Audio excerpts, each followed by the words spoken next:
नमस्ते साथियों और प्यारे बच्चों, आर्या की पाठशाला में आप सबका स्वागत करती हूँ। और जैसा कि आप पिछले एपिसोड में पढ़ चुके हैं कि सर्वनाम क्या होता है, सर्वनाम के भेद क्या होते हैं, तो ये सारी चीज़ें हम आपको बता चुके हैं। संज्ञा और सर्वनाम हो चुका है और संभवतः आप लोगों ने पढ़ा होगा, देखा होगा और सुना होगा, पिछले एपिसोड्स को देखा भी होगा। तो उनमें आपको सारी चीज़ें मिल जाएंगी और जो चीज़ नहीं आपको समझ में आती है तो आप पूछ सकते हैं। जैसा कि मैं हर एपिसोड में कहती हूँ कि आप जो भी आपको नहीं समझ में आ रहा है आप पूछिए। तो आज हम शुरू करते हैं क्रिया और उसके भेद।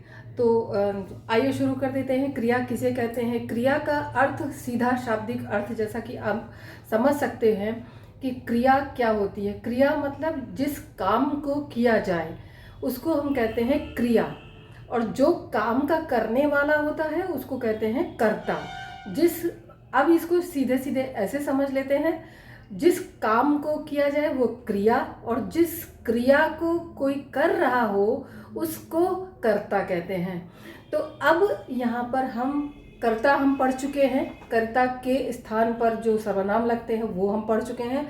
अब हम पढ़ेंगे क्रिया, क्योंकि जब हम वाक्य बनाते हैं तो हमें ये ध्यान देने की आवश्यकता होती है कि हमको किन किन जो है भेद की, किन किन जो है वाक्य के भेद होते हैं, पार्ट्स ऑफ स्पीच जो अंग्रेजी में जिनको कहते हैं, जिनको वाक्य संरचना के जो भेद होते हैं, जो नियम होते हैं, उनके अनुसार हम जब हम इनको पढ़ते हैं तो ये समझते हैं कि हमें क्या क्या आवश्यकता होती है। जैसे कि कोई भी चीज़ हम जब कोई व्यंजन बनाते हैं तो हमें ये समझ में आना चाहिए कि हम जो ये व्यंजन बनाने जा रहे हैं तो इसमें हमको क्या क्या सामान चाहिए होता है। तो उसी तरीके से जब हम वाक्य की संरचना कर रहे होते हैं तो हमें ये सब चीज़ें आनी चाहिए और उसको उचित प्रयोग भी आना चाहिए कि हम उचित प्रकार से उनका प्रयोग करें, कौन से शब्द का कहाँ प्रयोग करें, ताकि वो वाक्य संरचना जो आपने की है वो एकदम सटीक और शुद्ध वाक्य की संरचना हो। तो अब हम बात करते हैं क्रिया की।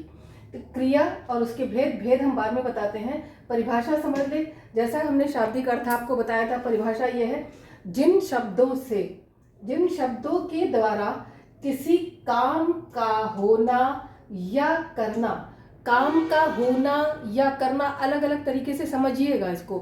काम का होना मतलब वो पक रहा है, चीज कोई भी सामान मान लीजिए चढ़ी हुई है, आपने चूल्हे पर चढ़ाया तो वो पक रहा है, तो वो काम हो रहा है। तो होना और करना, काम का करना मतलब वो होता है कि जिस काम को हम अपने द्वारा अपने हाथों से कर रहे होते हैं उसको हम काम का करना कहते हैं, अपने आप जो कर रहे होते हैं। और जो स्वतः हो रहा होता है, जिसके पीछे काम स्वतः कुछ नहीं हो रहा होता है, लेकिन बारिश स्वतः हो रही होती है, बारिश हो रही है तो बारिश स्वतः हो रही है, हवा चल रही है तो हवा स्वतः चल रही है, सूर्य उग रहा है तो सूर्य स्वतः उग रहा है।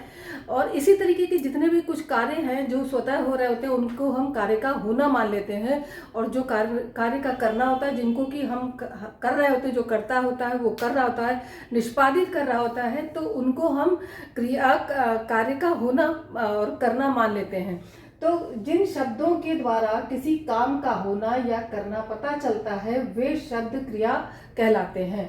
जैसे खाना, पीना, पढ़ना, लिखना, गाना, जाना, हंसना, रोना, दौड़ना, नाचना इत्यादि इत्यादि बहुत सारे शब्द हैं जिनको कि हम क्रिया जो है कहते हैं, जिनके द्वारा क्रिया परिलक्षित होती है। उदाहरण, क्रिया वाक्यों का उदाहरण देख लीजिए। सोहन पढ़ता है, यहाँ पे पढ़ता है जो है वो क्रिया है। सोहन करता है, सोहन क्या कर रहा है? पढ़ता है। तो सोहन पढ़ता है, यहाँ पर है भी क्रिया होगी। ये अकर्मक और सकर्मक क्रिया मैं भेद में बताऊंगी। अजीत लिखता है, यहाँ पर लिखना है क्रिया।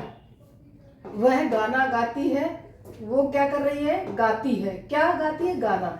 ये सब हम आपको अभी जब क्रिया के भेद बताएंगे तब उसमें बताएंगे। वह नाचती है, वह क्या कर रही है? नाचती है। तो यहाँ पर नाचना क्या हुआ? क्रिया।